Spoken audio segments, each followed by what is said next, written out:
Here's how you can check if the HiFi or HiFi Duet will fit in your guitar without using any special tools. The HiFi pickups need at least 1/2 inch of space between the bridge pins and the front edge of the bridge plate for a proper installation. Today I'm using the standard American dime to test the fit, which is slightly larger than it needs to be, but helps to account for the slight gap that you want between the pickups and the ball ends of the string when the strings are reinstalled on the guitar. With the strings removed, you can use 2 bridge pins as locators for your coin.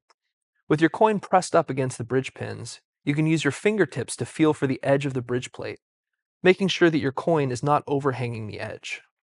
If your coin isn't touching any bracing or overhanging the front edge of the bridge plate, you can proceed with the normal installation as shown in the installation guide for your pickup.